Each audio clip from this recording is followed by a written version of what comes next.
લોકોત્તર ધર્મ શાસનને વરેલા મહાપુરુષોએ આપણને સતત સાવધાન કરવાનું કામ કર્યું.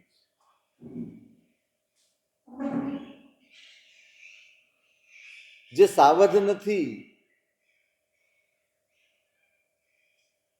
એ પહોંચી શકતો નથી, એ કશું પામી શકતો નથી, એ કશું મેળવી શકતો નથી. સાવધાન થવાની જરૂર છે. જ્ઞાનીઓ સાવધ કરે છે, ચેતવી રહ્યા છે. આપણા અજ્ઞાન તરફ આંગળી ચીંધી રહ્યા છે, આપણી મૂઢ સ્થિતિ તરફ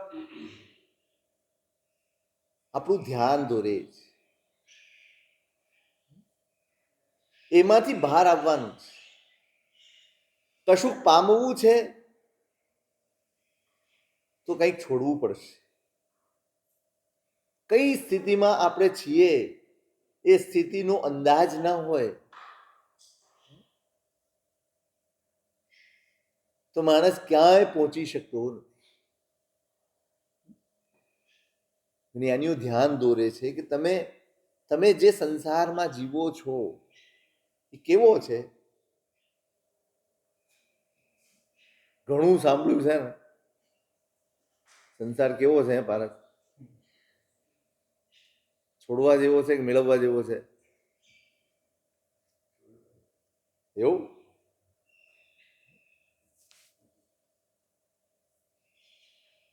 જ્ઞાનીઓ હંમેશા ચેતવી રહ્યા છે કે તમને જે દેખાય છે એવું નથી, બસ બદલવાની દ્રષ્ટિ છે. દ્રષ્ટિ બદલાય ને બાકી બધું જ આપોઆપ બદલાઈ જાય છે. દ્રષ્ટિ બદલાવી જોઈએ. હજી આપણે, ચાલો આપણી પાસે જ્ઞાન નથી, વાંધો નથી. હજી આપણી સમજણ જોઈએ તેવી વિકસી નથી, વાંધો નથી. પણ જ્ઞાનીઓ આપણી સાથે છે, આપણી પડખે છે. આપણી પાસે જ્ઞાનની દ્રષ્ટિ ન હોય અને સંસાર ન સમજાય તો સમજાયું. પણ જ્ઞાનીઓની દ્રષ્ટિએ તો સંસાર જોતા થાવ. હજી આપણે સંસારને આપણી જ દ્રષ્ટિથી જોતા રહીએ છીએ, આપણી જ દ્રષ્ટિથી મૂલવતા રહીએ છીએ.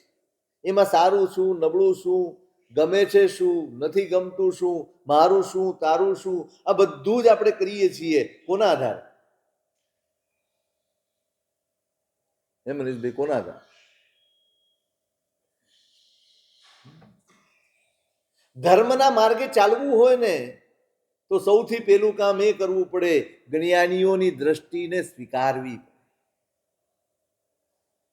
આપણે તો ધર્મ કરવો છે પણ આપણી રીતે કરવો છે, આપણને ફાવે તે રીતે કરવો છે, આપણા મગજમાં બેઠું હોય તે રીતે કરવું છે.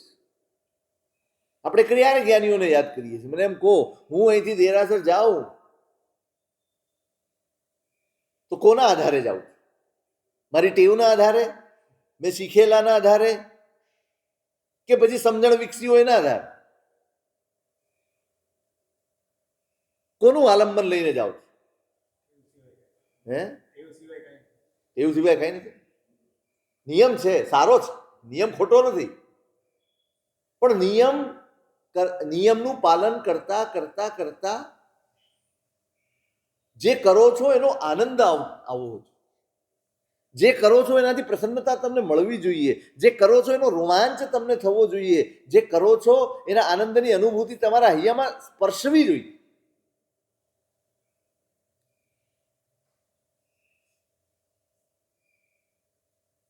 જે પણ કરીએ છીએ જ્ઞાનીઓની દ્રષ્ટિનું, જ્ઞાનીઓની વાતનું, જ્ઞાનીઓના વચનનું આલંબન લઈને કરીએ છીએ કે પછી આપણી મન ગણંત જે ચાલ્યું આવે છે, આગુ સે ચાલી આતી હે, એ રીતે કરીએ છીએ.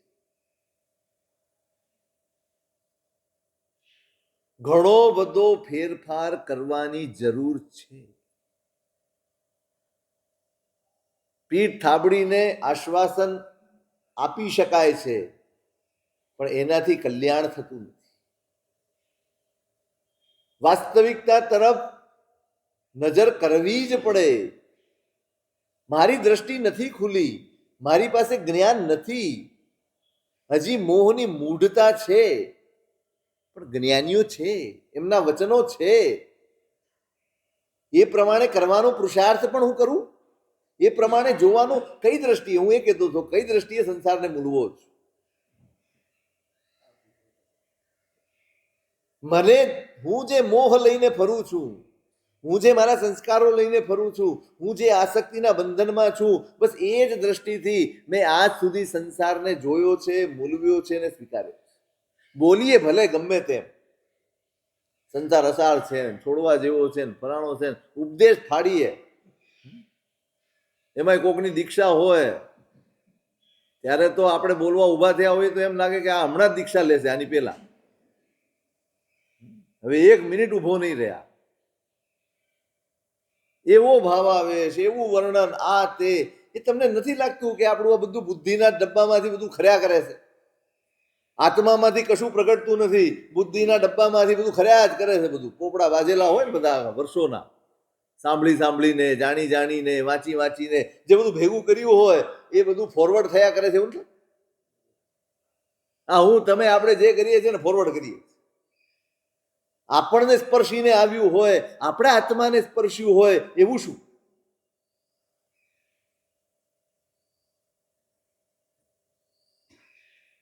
સંસાર અસાર છે કે સંસાર છોડવા જેવો છે, એ તમારો અનુભવ છે કે તમારું ગોખેલું છે? હે? ત્રિશંકુ જેમ લટકી રહ્યો, ન ઉપર ન નીચે, વચ્ચે ગ્રેવિટીની બહાર પણ નહીં, અંદર પણ નહીં, લટકી ગયો નહીં. અનુભવનું હોય ને તો એની ભાષામાં દેખાય, અનુભવનું હોય ને એના વ્યવહારમાં દેખાય, અનુભવનું હોય ને એની આંખોમાં દેખાય. કેવો ભાસે છે મને સંસાર, કેવો લાગે છે મને સંસાર? છોડવા જેવો લાગે છે? જેને છોડવા જેવો લાગે કે આ હેય છે, આ સંઘરવા જેવો નથી, આમાં ડૂબી જવા જેવું નથી, આવી અંદર આંતરિક પ્રતીતિ થઈ હોય, એના જીવનમાં કંઈક તો પરિવર્તન આવવું જોઈએ, કંઈક તો ફેરફાર દેખાવો જોઈએ.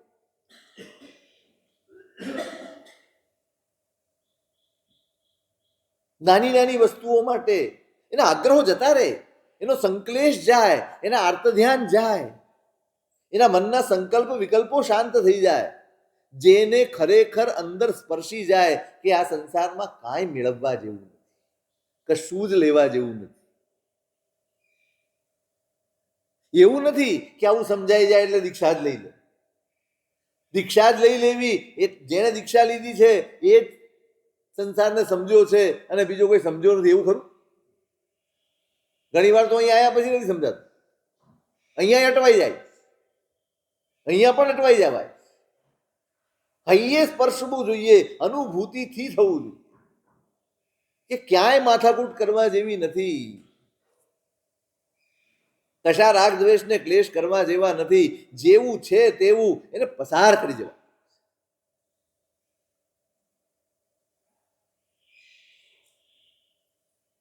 અંદરથી થવું જોઈએ. કમસે કમ મન બસ અહીંથી વીતી નીકળી જવાનું છે ને, કે રહેવું છે.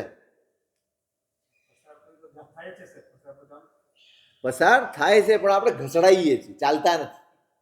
આપણે છે ને ઘસડાઈએ છીએ, આમ સમય જાણે આપણને ઘસીટીને લઈ જતો હોય ને એમ લાગે, આમ પરાણે પરાણે નીકળીએ. પ્રસન્નતા આપણે ત્યાં છે જ, ક્યાં છે પ્રસન્નતા?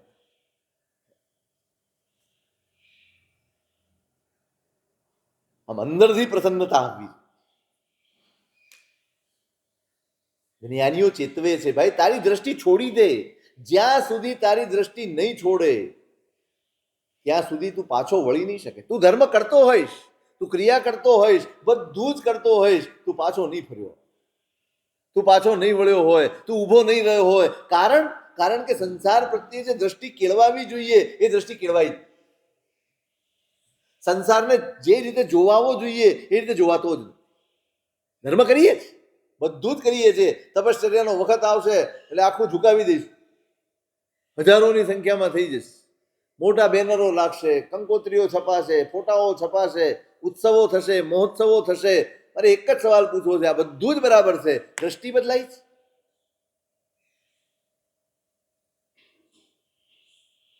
ધર્મ કરનારનું પરિણામ શું?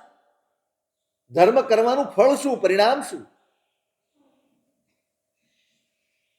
આપણે જે દ્રષ્ટિ લઈને ફરીએ છીએ સંસારની અંદર, એ દ્રષ્ટિ વધુ ને વધુ ગાઢ થાય એ, કે દ્રષ્ટિ ફરીને સમ્યક થાય તે? શું ફળ?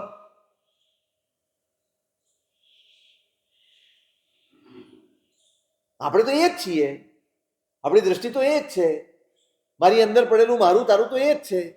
આ મારું છે તો મારું જ છે, આને કોઈ અડવું ન જ જોઈએ, અડવું જોઈએ? ભાગલાગ થાય, એકાદ ચેન આમ તેમ થઈ જાય તો તમે બેચેન થાવ કે ન થાવ? ના, પ્રામાણિકપણે કે થાવ કે ન થાવ? એકાદી વસ્તુમાં હકની છે, મારી છે, તમારી છે, બસ આટલો જ ધર્મ સમજ્યા તમે? આટલો જ?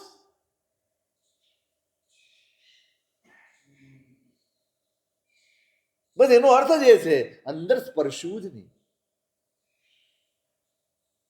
એ ઉપર ઉપર ઉપર છબછબિયા થયા. આટલો દ્રષ્ટિ પરિવર્તન જો ન થતું હોય તો આપણું જ્ઞાન જ નથી, આપણી પાસે સમ્યક જ્ઞાન જ નથી. આપણી પાસે કઈ 5 પ્રતિક્રમણ આવડે છે એટલે હું સમ્યક જ્ઞાન વાળો છું? નહીં. શબ્દ જ્ઞાન અલગ છે, સમ્યક જ્ઞાન અલગ છે. શબ્દ જ્ઞાન જાણકારી છે, સમ્યક જ્ઞાન એ બોધ છે. જાણકારી કોઈકને કહેવામાં ખપ આવે અને બોધ પોતાની જાતને અટકાવવામાં ખપમાં. જાણકારી તો આપણી પાસે અઢળક છે, બોધના નામે આપણી પાસે અંધકાર છે, બીજું કાંઈ નહીં. બોધ, બોધ બહુ મજાનો શબ્દ છે. બોધનો અર્થ છે જાગૃતિ, બોધનો અર્થ છે સાવધાની, બોધનો અર્થ છે અપ્રમાદ. ભગવાને ચંડકોશિકની આગળ શબ્દ વાપર્યો છે, બુજ્જ બુજ્જ ચંડકોશિક.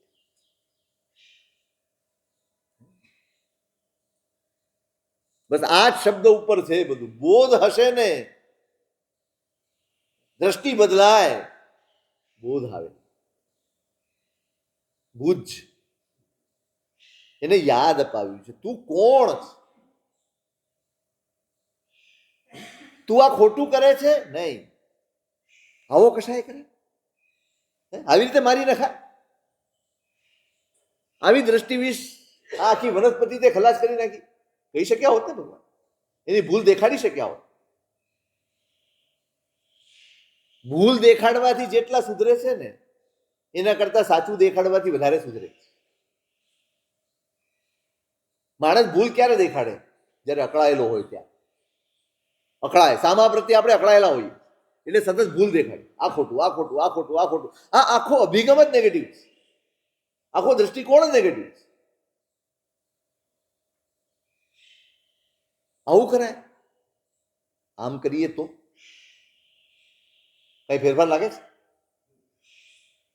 કઈ ફેરફાર લાગે છે? શું ફેરફાર લાગે? તમને ગમે કે ન ગમે?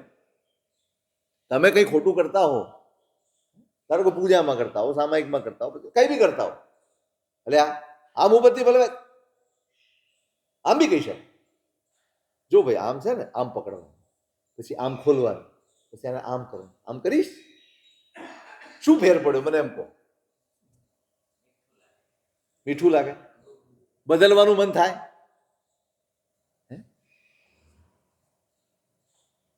વાત તો એ જ કરવાની હતી કે જે કરતો હતો એને બદલવાનું.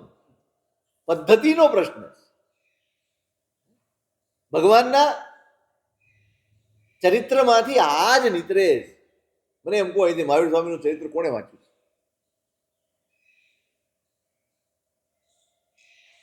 એ કોણ છે મૂળનાયક? એને ઓળખો છો?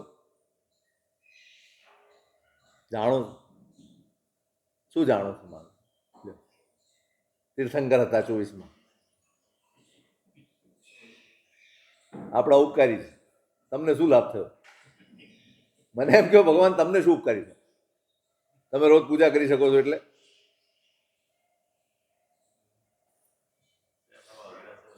હે અઘરા સવાલ નહીં કરું, જવા દો.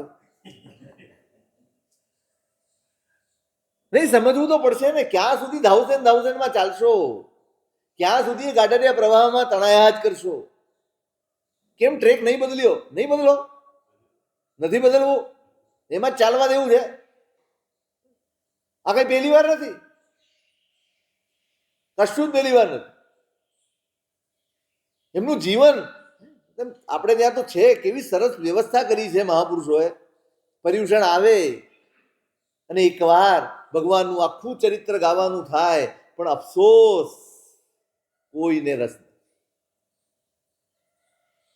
સપનામાં જેટલો રસ છે ને વાસ્તવિકતામાં એટલો રસ નથી. શેમાં રસ છે? સપનામાં ને. હું તો અત્યારથી ઘણા વખતથી વિચારું છું કંઈ કરશું કેવી રીતે સેટિંગ. વ્યાખ્યાન ગૌણ કરવાના છે સપના ઉતારવા માટે. જે પરંપરા છે આપણી, જે પરમાત્મા થકી આપણે છીએ, એના જીવનને ગૌણ કરીને આપણા ઉત્સવને મહત્વ આપવાનું. ભલે ખોટું લાગે તમને.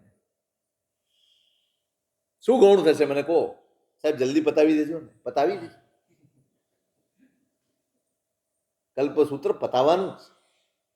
હું ઘણી વાર કહું છું, આપણા આ શબ્દો છે ને આપણા હૃદયને ઉઘાડું કરે છે, ઉજાગર કરે છે, આપણી ભાવનાઓને ઉજાગર કરે છે.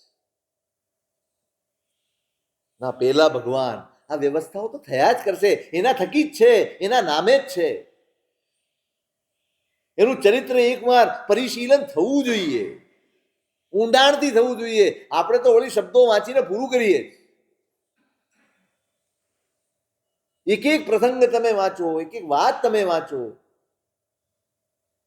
એમની ઘટનાઓ તમે વાંચો, આમ રોમાંચ થાય, અહોભાવ થાય, આંખો ભીની થાય. મારા ભગવાન, આ મારાપણું જાગે, પોતાપણું જાગે. વર્ષો સુધી પૂજા કરવાથી પોતાપણું નથી જાગતું. ઓળખાણ વગર પોતાપણું નથી પ્રગટ થતું. ઓળખાણ હોય. આટલી જ ઘટના છે. ચંડ કૌશિક ભયાનક આવેશમાં જીવે છે. 24 કલાકનો કષાય છે. એ તો ધર્મ પામેલો નતો ને, એ તો ધર્મ સમજેલો નતો. કષાયોની લાભ હાનિ આ તે કોઈ એને ખબર નહોતી. એને તો એનું સ્વરૂપ જ કષાય હતું. ચંડ કૌશિક નામમાં જ એના સ્વરૂપનું દર્શન. અને આપણે જે બધું જ સમજીને બેઠેલા છે, બીજાને ઘણા એને સમજાવતા હોઈએ છીએ. મને એમ કહો, એકાદો કદાગ્રહ છોડાવવો હોય કેટલો વખત લાગે? આપણને જે ધર્મ સમજીને બેઠેલા છીએ એવું માનીએ છીએ. એકાદો દ્વેષ છોડાવવો હોય, એકાદો કશાય કોઈના પ્રત્યેનો છોડાવવો હોય, કોઈના પ્રત્યેનો પૂર્વગ્રહ છોડાવવો હોય, કેટલી વાર લાગે? છૂટે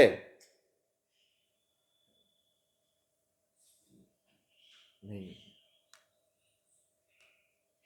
અહીંયા તો કશી ખબર નથી. ભગવાને કાંઈ આ ખોટું છે કે આ સારું છે કંઈ જ કીધું. એક અક્ષર શબ્દ નથી બોલ્યો.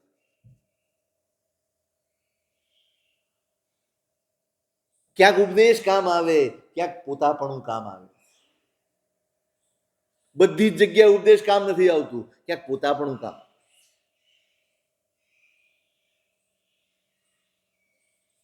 ભગવાને કીધું પૂજ્ય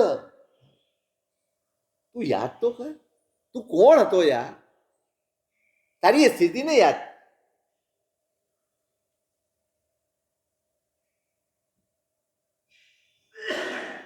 બે શબ્દોએ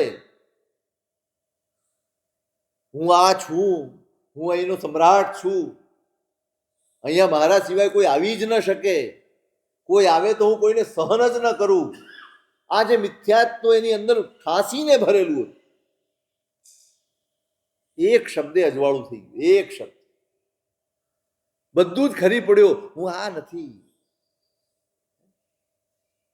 પરમાત્માના દર્શનની અસર છે કે પરમાત્માના શબ્દની અસર? પરમાત્માના આત્માની અસર છે. તમારો આત્મા જેટલો નિર્મળ, તમારા આત્મામાં જેટલી કરુણા, તમારા આત્મામાં જેટલું વાત્સલ્ય, તમારા આત્મામાં જેટલી ઉદારતા, એટલી અસર સામા ઉપર વધારે.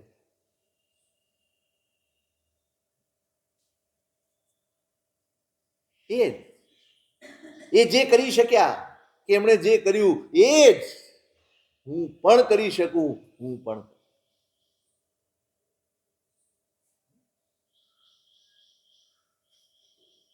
ભગવાન એટલે પૂજ્ય નથી કે એ આ કરી શક્યા કે એમણે આ કર્યું.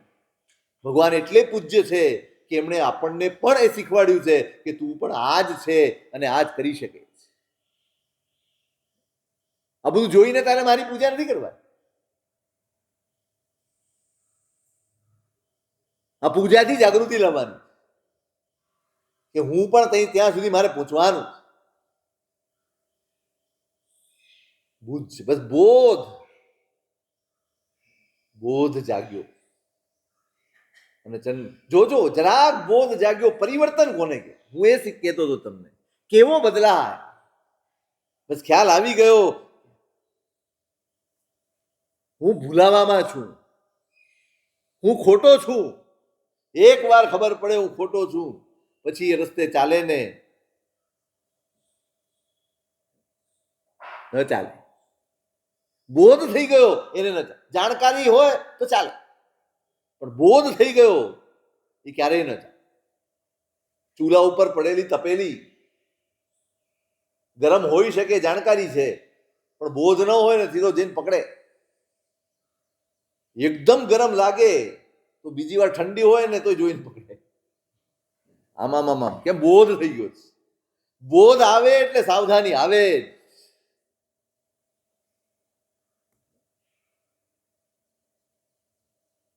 કેવો બદલાય. હવે આ મારી દ્રષ્ટિએ બધાનું નુકસાન કર્યું છે. હવે બહાર ન જોયું. અને ધરમાં માથું નાખીને શાંત થઈ ગયો.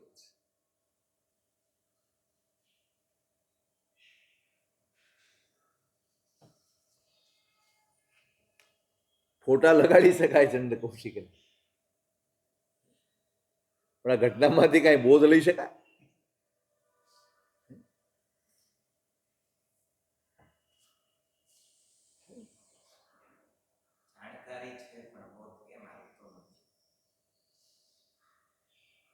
આપણે પ્રયાસ ક્યાં કર્યો? આપણે જાણકારીથી ખુશ છીએ. આપણે જાણકારીથી ખુશ છીએ. આપણે સંતુષ્ટ છીએ કે મને ખબર છે, મને ખબર છે, એનાથી હું ખુશ છું. હું આગળ વધતો જ નથી. દ્રષ્ટિ બદલાઈ જાય, બોધ જાગે ને દ્રષ્ટિ બદલાઈ જાય. અંદરથી આવે. રોજ રોજ રોજ રોજ બનતી ઘટનાઓ ચિત્તમાં નથી સ્પર્શતી ને માટે આપણને બોધ નથી. બુદ્ધિના દરવાજા સુધી પહોંચે છે. આપણે સારું નબળું બધું જ કરીએ છીએ. નહીં, આ ખોટું છે, આ સારું છે, આ ખોટું છે, કર્યા જ કરીએ છીએ. પણ સંસાર આવો જ છે. આમાં કાંઈ સારું ને ખોટું આ બધી મગજમારી કરવા જેવી જ નથી. આ સ્પર્શ થતો જ નથી. આ બધું છોડવાનું જ છે ભાઈ. સારું હોય તોય, ગમતું હોય તોય, અણગમતું હોય તોય છોડવાનું જ છે. ગમે તેટલા હવા ત્યાં મારીશું, ગમે તેટલા પ્રયત્નો કરીશું, ધારો કે તમારી પરિસ્થિતિ સારી નથી અને તમે એને સારી કરવા માટે આકાશ પાતાળ એક કરી નાખી, થઈ ગઈ સારી, પછી નહીં છોડવી પડે? છોડવી જ પડવાની. અને જ્યાં ખ્યાલ આવી જાય કે આ બધું છોડવાનું જ છે, પછી એ માથાકૂટ ના કરે, એ કકળાટ ના કરે, એ સંકલેશ ન કરે, એ દુર્ધ્યાન ન કરે, એ આગ્રહ અને કદાગ્રહોમાં ન જીવે, એ પ્રસન્ન જીવે. બે વસ્તુ આણે લઈ લીધો લીધી, એ મૂકીને જવાનો છે ને હું લઈ લો તો હું મૂકીને જવાનો. જે સાથે લઈ જવાનું છે ને એના માટેની ફિકર કે એના માટેની ચિંતા, એના માટેનો ક્લેશ મગજમાં છે જ નહીં. અને જે મૂકીને જવાનું છે એના માટેના ઝઘડા ચારે બાજુ ચાલે. અમે કરીએ છીએ ને તમે કરો.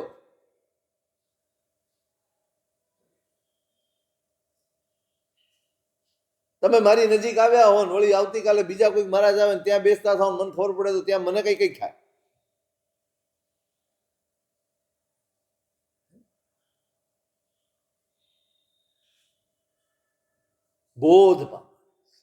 બોધ આવે, દ્રષ્ટિ બદલાય અને માણસ વ્યવહાર બદલાઈ જાય, વિચાર બદલાઈ જાય, વાતો બદલાઈ જાય, ચિંતન બદલાઈ જાય, બધું જ બદલાય.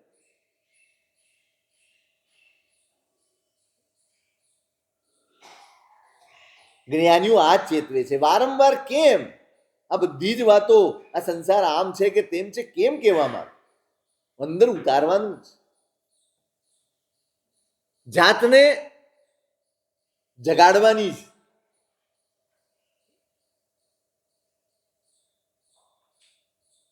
શરણું શોધી લેવાનું. આ ભવ છે ને, આ ભવ શરણું શોધવાનું ભવ છે. મળી ગયું છે?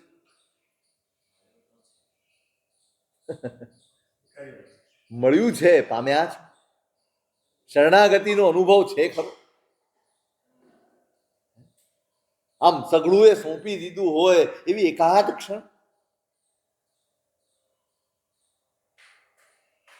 સગડું સોંપી દીધું હોય.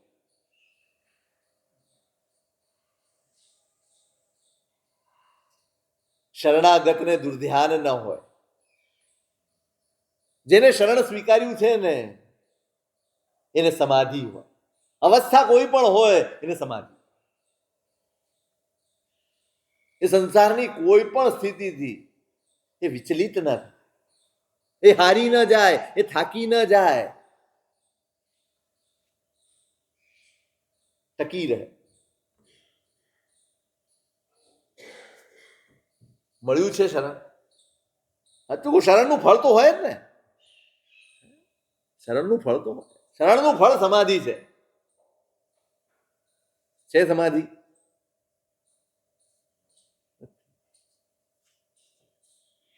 સાવ એમને એમ ચાલ્યા જઈશું આ શબ્દો વાપરીને, આ શબ્દોનો ઉપયોગ કરીને, બસ એક ભ્રમણામાં કે આપણે બધું કરી બેઠા છીએ ને બધું પામી ગયા છીએ ને આપણે તો ઓહો જય જયકાર થઈ ગયો શાસનનો ને ધર્મનો ને ફલાણો ને ઢીકણો ને. ધર્મ છે ને એ અંદર ઉતરવાની પ્રક્રિયા છે. આ બહારની જાગ જમાળ ને બહારની ધમાલ ને બહારના આ બધામાંથી બહાર નીકળી અને અંદર ઉતરવાનું. શરણાગત, શરણ સ્વીકાર્યું, બસ હવે એણે જે કહ્યું એ સાચું. મારા જીવનમાં જે કાંઈ બનતું હોય મારે એની સાથે કોઈ નિસ્બત નથી. દરેક પગલે દરેક ડગલે મને યાદ.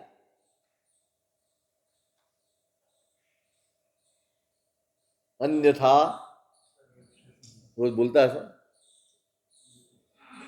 ત્વમેવ શરણમ મમ. બસ હવે એના જ આધારે મારે મારી જાતને ટકાવવી જ, મારી જાતને આગળ લઈ જવી જ.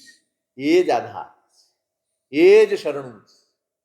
જ્યારે જે પરિસ્થિતિ ઘટશે ત્યારે દરેક પગલે સંસારમાં સમાધિની જરૂર પડે જ, દરેક પગલે સ્વસ્થતાની જરૂર પડે જ.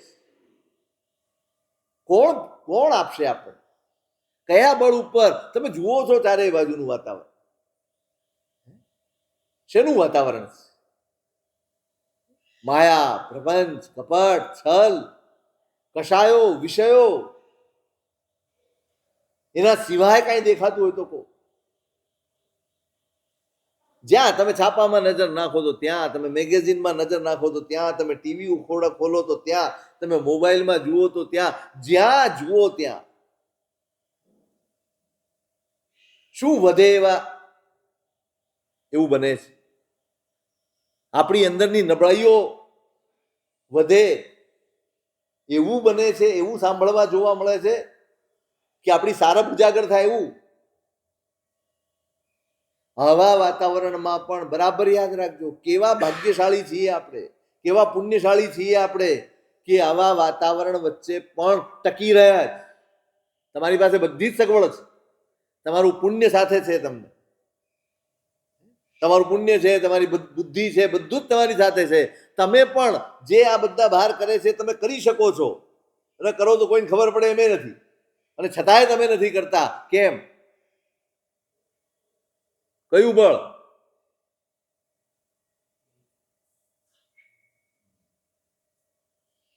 આ ઉપકાર છે એમનો ભાઈ, આ ઉપકાર. મારી આંખ સામે છે કે લપસી જવું, અને છતાંય હું નથી લપસતો. મારી આંખ સામે છે કે હું ખોટું કરી લઉં, મને દેખી તો લાભ દેખાય, કરી લઉં એમ છું અને નથી કરતો. આ ઉપકાર, અને આ જ ઉપકાર હોવો જોઈએ. મારો ધંધો સારો ચાલે એ નહીં, પણ ગમે તે હોય તો મને ખોટું કરવાનું મન ન થાય, એ ઉપકાર. પ્રભુનો ઉપકાર, પ્રભુનો પ્રભાવ, દોષોનો પખાળ થાય ને, એ જ પરમાત્માનો ઉપકાર. તમે શ્રેણિકને યાદ, શરણાગતિ કોને કહેવાય? શ્રેણિક પાસે કાંઈ નથી, કોઈ ક્રિયા વિધિ તમે કરો છો એમાંનું કાંઈ નહીં, અને છતાંય તમે એની પ્રતિમાની પૂજા કરો છો. કરો છો ને? કેમ કરો છો? એક તપ નહીં, એક નૌકારસી નહીં, એક સામાયિક નહીં, ઉકળેલું પાણી નહીં, પગમાં ચંપલ નહીં પહેરવાના એવું નહીં, ઔષધ કરવાના, કશું જ નહીં કરવાનું, અને છતાંય આપણી પેલા કલ્યાણ થઈ જશે ને? કઈ શક્તિ, કયું બળ?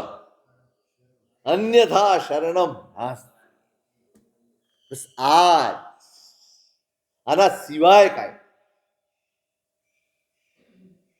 બુદ્ધિમાં નહીં, રોમ રોમ, આત્માના પ્રદેશે પ્રદેશે. બસ વીર વણાઈ ગયા, મહાવીર વણાઈ ગયા. એનું સત્વ, એનું બળ, એની ખુમારી એના જીવનમાં દેખ. જે બાપે પોતાને નુકસાન કરે એવી પ્રજાને સાચવી, એવી સંતાનને સાચવી, કૌણિક. ચેલેલાને ખબર હતી કે આ કુળનો નાશ કરનાર, ફેંકી દીધો ઉકરડે, પણ બાપનું હૃદય પાછા લઈ આવે. કથા તમે જાણો, એ જ દીકરો એક ઘડીભર માટે છે ને આપણી જાતને શ્રેણિકની જગ્યાએ મૂકજો, અને કોણિકની જગ્યાએ તમારા દીકરાને મૂકજો.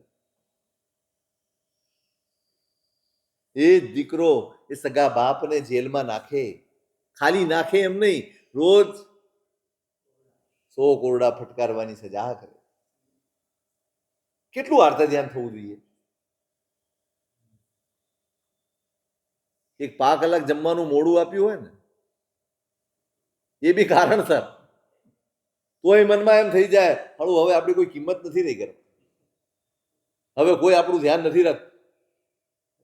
પછી જૂનું જમાનો યાદ કરીએ, તે વખતે આમ હતું, અમારે તો આમ હતું, અમે તો આવું કરતા હતા. આપણે દુઃખી કેમ છીએ? પરિસ્થિતિઓ નબળી નથી, માનસિકતા બહુ નબળી છે. પરિસ્થિતિઓ તો બધી સારી જ છે, પણ આપણે હંમેશા કમ્પેરિઝન કર્યા કરીએ છીએ. અમે તો આમ કરતા હતા, અમે તો આમ કરતા હતા, હવે આજના છોકરા છોકરીઓ બગડી ગયા. તેના બગડી ગયા. દરેક વખતે આપણે છોકરા છોકરીઓનો વાંક કાઢતા રહીએ કાયમ. આજના શું કહેવાય, 21મી સદીના આવા છે ને તેવા છે ને ફલાણા છે ને ઢીકણા છે. આપણે ખોટા છીએ, આપણે સાવ ખોટા છીએ.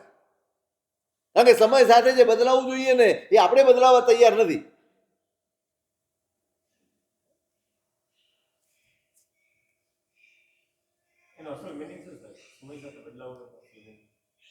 થોડાક અનુકૂળ થવું જોઈએ. તમારો પરિવાર, આજની વ્યવસ્થાઓ બદલાઈ ગઈ. હવે હું ચાની ડબ્બી અહીં રાખતી હતી એટલે બહુ એ પણ અહીંયા જ રાખવાની, આટલામાં ઝઘડો થાય. અમે તો આમ કરતા, એટલે પણ એને કરવાનું છે ને, તારે તો નથી કરવાનું. ડબ્બી અહીં પડ્યો ત્યાં, તને શું વાંધો?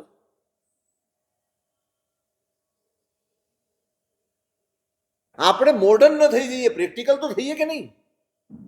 હું એમ નથી કહેતો મોડર્ન થઈ જાઓ, છાકટા થઈને ફરો અને કાંઈ કહેવાનું નથી, ના, પણ પ્રેક્ટિકલ તો થાવ. પરિસ્થિતિઓને સમજો. તમારે દેરાસર જવું છે, હું રોજ દેરાસર જઉં છું, મને નિયમ છે. હવે મારી તબિયત બરાબર નથી, હું ચાલી શકતો નથી, હું જાતે જઈ શકતો નથી, હું દીકરાની પાછળ પડી. આપણે બધે એમ જ થાય કે મારો દીકરો શ્રવણ કુમાર જ હોવો જોઈએ, હું ભલે હતો કે નહોતો. હવે એ ઉતાવળમાં હોય, એ કામમાં હોય, એ ના નથી પાડતા. એ રોજ લઈ ગયો હોય ને, પણ એક દિવસ ન લઈ જાય. આજે 14 હતી ને તોય ન લઈ, પણ 14 સુધી લઈ ગયો એનું શું હશે? આજનો દિવસ એને અનુકૂળતા નહોતી, એને એટલે ના પાડી, વહેલા મોડા જઈ આવશું, આમ કરશું, બીજો વિકલ્પ બતાડ્યો.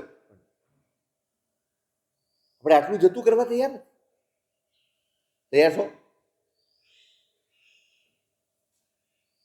આ બદલાવ સમય સાથે આટલું બદલાવ. ભલે આજે નથી લઈ ગયો, વાંધો નહીં. હવે આટલા વર્ષથી દેરાસર ગયો છો ને, તો પામ્યો શું? એક દી ઘરમાં રહીને પ્રભુ યાદ નથી કરી શકતો. આ છે ને, આ ટેવ કહેવાય. આરાધના નથી, ટેવ છે. એટલે રોજ જાઓ તો જ તમને સંતોષ થાય. હોણી કે જેલમાં નાખ, જેના ઉપર આટલો બધો ઉપકાર કર્યો છે, એને જેલમાં નાખ.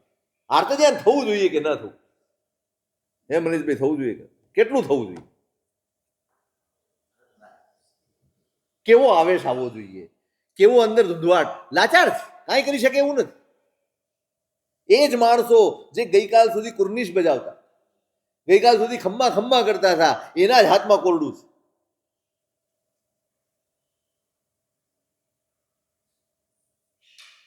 પણ પ્રભુ ક્યાં વસ્યા છે?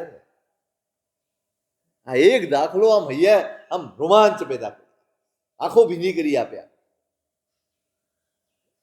રોજ રોજનો આટલો ત્રાસ, અને છતાંય ભગવાન છે, ભગવાન હાજર છે. સમો શરણમાં રોજ ચેલણા જાય છે. યાદ રાખજો, રોજ જાય છે. ચેલણા શ્રેણિકને પણ રોજ મળે છે.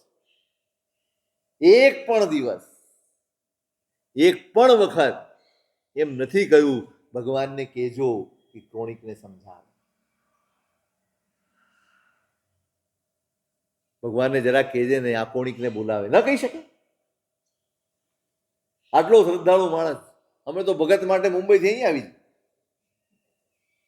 આટલો બધો મોહ છે. મોહ કેવાય હે? હા, પછીથી તો જાય બધા જ. પણ આ જે શ્રેણિક, બસ એક મારા પ્રભુએ શીખવાડેલું છે કે સંસાર આવો જ. આ એક વાત એના હૈયે જે વસેલી છે, ભગવાનના વચન જે હૈયે વસેલા છે, આ એનું શરણું સ્વીકારેલું છે કે મારા પ્રભુએ જે કહ્યું છે ને એ જ સાચું છે. આમાં ફરિયાદ ન હોય, સંસારની ફરિયાદ ન હોય. ધર્મી એ જેને સંસારની ફરિયાદ, આરાધક તે જેને સંસારની ફરિયાદ ન હોય, પ્રભુનો ઉપાસક તે જેને ત્યાં જઈને સંસારની ફરિયાદ કરશે. સાવ નાની નાની નાખી દીધાની વાતો જે નો કરાય ને એવી બધી વાતો ત્યાં જઈને આપણે. આ તો સાક્ષાત છે, આંખ સામે જ. આટલો ત્રાસ છે, પણ એક આર્ત ધ્યાન નથી. તું કર ભાઈ. પેલો દુખી થાય છે, મારવા વાળો એ દુખી થાય છે. તું શું કરવા થાકે? તું શું કરવા કરે? ચિંતા નહીં કર. તારો માલિક એક દેશનો રાજા છે ને મારો માલિક છે ને 3 લોકનો અધિપતિ છે. તું થાકીશ પણ હું નથી થાકતો. એક પળનોય આર્ત ધ્યાન ન આવ્યું, આ શરણાગતિ છે. આર્ત ધ્યાન ન થયું ને એકે વાર નહીં કેવડાવ્યું. પ્રભુ સમજાયા હોય ને ફરિયાદ ચાલી જાય, આર્ત ધ્યાન ચાલ્યા જાય, દુર્ધ્યાન ચાલ્યા જાય. આ ફળ છે, આ પરિણામ છે.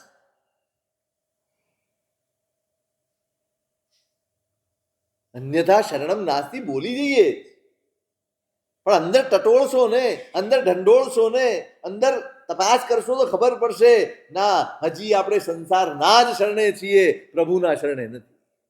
સંસારના શરણે હોય એ આર્ત ધ્યાનમાં જ જીવતો હોય. જો હું આર્ત ધ્યાનમાં જીવું છું તો સમજી લેવાનું ઓઘો ભલે મારા હાથમાં છે, પણ શરણું તો સંસારનું છે. તમારું બહારનું કંઈ પણ કરેલું કારવેલું કંઈ પણ એ તમારી શરણાગતિનું દર્શન નથી કરાવતું, પણ તમારી અંદરની મનોવૃત્તિ એ જણાવે છે કે તમે ખરેખર પ્રભુનું શરણું, શાસનનું શરણું, પ્રવચનનું શરણું સ્વીકાર્યું છે કે નહીં, એની નિશાની ત્યાં હે ભાઈ. ભગવાન તો ના જ પાડે છે, હું કોઈને મદદ કરતો જ નથી. ક્યારે ભગવાને કોઈને મદદ કરી? મને સાચું કહો. પેલો ખેડૂત હાલિક ગૌતમ સ્વામી પ્રતિબોધ કરી લાવ્યો, ભગવાને જ કીધું જા એને પ્રતિબોધ કર્યા. ભગવાનને ખબર છે આનાથી જ પ્રતિબોધ થશે. તમે જોજો, બહુ અદભુત છે આ ઘટના. ભગવાન પોતે બી હતા.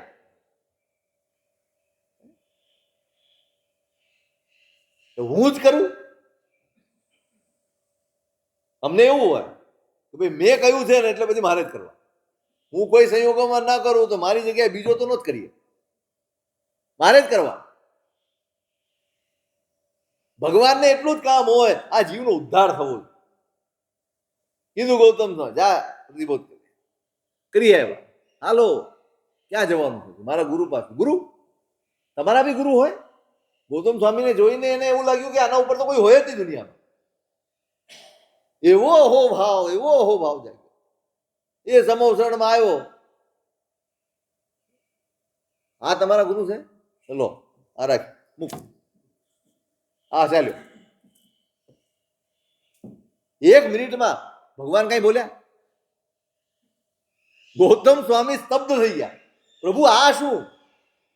જે કરવાનું હતું થઈ ગયું, હવે કઈ કરવાનું નથી. એને હાથ પકડીને રોક્યો નથી, એને ટોક્યો નથી, કોઈને કીધું નથી.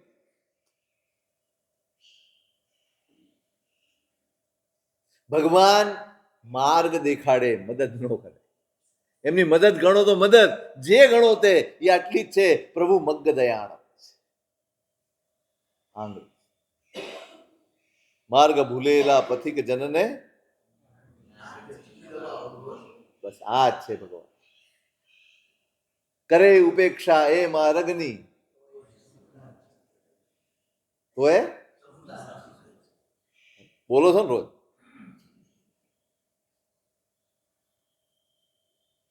કેવા અદભુત ભાવો જ, કેવી અદભુત ભાવનાઓ જ.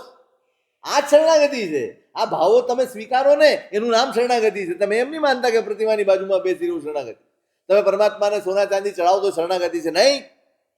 પરમાત્મા એ કહેલા ભાવો તમારા આત્મામાં સ્થિર થાય એ જ શરણાગતિ. શ્રેણિકના આત્મામાં ભાવ સ્થિર થયો છે, સંભાવ સ્થિર થયો છે, સમતાનો ભાવ સ્થિર થયો છે, સમ્યક દૃષ્ટિપણાનો ભાવ સ્થિર થયો છે.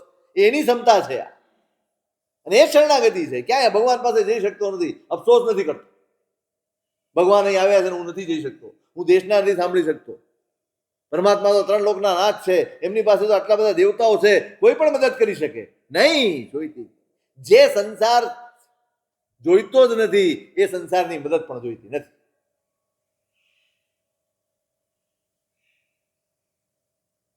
કોઈ મદદ કરશે દેવતા તો શું કરશે? બહુ તો મને સમોસણ સુધી પહોંચાડશે, પણ મારે સમોસણ સુધી જવાની જરૂર નથી. અહીં બેઠો છે.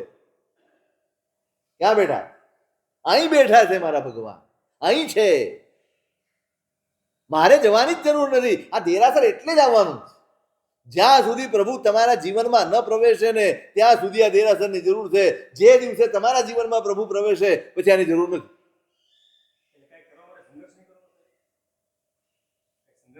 પછી સંઘર્ષ રહે જ નહીં ને. પ્રભુ આવી ગયા જીવનમાં, સંઘર્ષ શું? મને એમ કહો શ્રેણીકને સંઘર્ષ શું? એને ક્ષમતા એ જ સંઘર્ષ. બસ અહીં સમાધિ જાળવવાની, અહીં સમાધિ ટકાવવાની. કોઈ કે મારી સાથે આવું કર્યું, મેં જિંદગી આખી એના માટે કર્યું, અને છતાં એણે મારી સાથે આવું કર્યું. એ વખતે બસ તે વખતે મારા પ્રભુનો મને સાથ હોય, એનો અહેસાસ હોય ને તો સમજવું કે આપણે શરણાગત છીએ. પણ કેમ? એ બી દીકરા પ્રત્યેનો પ્રેમ. વિષ નથી લેવું. દીકરાને જયારે માએ કીધું, એક દિવસ એલો દીકરો ખોલામાં બેઠો છે ને શું કરી ગયો, એ એક બાજુ કરીને ખાય છે અને કહે છે ચેલણાને, આવો બાપ કોઈ દિવસ જોયો છે? તમે માની સ્થિતિ તો વિચારો. પોતાના સગા પતિને પોતાના પતિને જેલમાં નાખ્યો છે એ દીકરાને જમાડવા બેસવું પડે, જમાડે જ પ્રેમથી જ જમાડે. કર્મની અદાલતે જે ફેસલો આપ્યો છે ને એને કોઈ ફરિયાદ વગર સ્વીકારી લે. આ આરાધક ભાવ છે. કર્મના અદાલતનો ફેસલો છે કે તારે આ કરવાનું છે તો કરવાનું, કરીશું. પણ અહીંયા કોણ છે? અહીં સંસાર નથી, અહીં ફરિયાદ નથી, અહીં તો મારો પ્રભુ બેઠો છે. ત્યારે ચેલણા કહે છે, ભાઈ બાપ કેવો હોય ને જાણવું છે ને. પછી એને એના જન્મની ઘટના કહે છે, તને તો મેં ઉકરડે ફેંકી દીધો. કાગડાએ ફોલી ખાધી હતી તારી આંગળી, રાડો પાડતો હતો, ચીસો પાડતો હતો, સહન નહોતું થતું. તારો બાપ જેને તે જેલમાં નાખ્યો છે ને એ તારી આંગળી ચૂસીને તારું આ ગંધવાળ એમાં તને રાહત આપ. કોણિક શોખ થઈ ગયો, આવો બાપ મેં આ કર્યું. કુદરતી તે દિવસે માણસો નથી, કંઈક છે ત્યાં કોઈ નહીં. હું જાઉં ને મારા પિતાને મુક્ત કરું. મેં અપરાધ કર્યો છે, મારે માફી માંગવી છે. ચાવી ક્યાં ગોતવા જાય? કુવાડો લઈને દોડ્યો, તાળા તોડી નાખ. સામેથી જોયું, આવ્યો, અરે રે રે રે, આ બિચારો કશાયમાં. શ્રેણીકને થોડી ખબર છે આ બધી ઘટનાઓ. આ કશાયમાં પિતૃ હત્યા કરી નાખશે. એને પિતૃ હત્યાનું પાપ ન લાગે માટે એને ધરતી. દૃઢ ધ્યાનથી નહીં, આર્ત ધ્યાનથી નહીં, અસમાધિથી નહીં, કંટાળીને નહીં. અને માટે નરકમાં પણ સમાધિ છે. યસ, નરકમાં પણ સમાધિ છે. આપણે પ્રભુના ખોળે બેઠા ને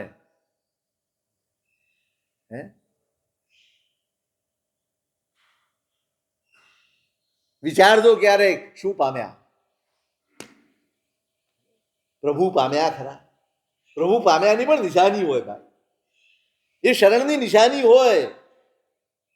તમારા જીવનમાં ઝલકે શરણું. દુકાને બેઠો હોય ને તોય ખબર પડે કે આ પ્રભુના શરણે જ. એ જમતો હોય તોય ખબર પડે પ્રભુના શરણે જ. એ ઊંઘતો હોય ને તોય ખબર પડે આ પ્રભુના શરણે જ. કોનું શરણું? વિચારીશું. સમય થઈ ગયો છે. અગ્રે અધિકાર વર્તમાન જો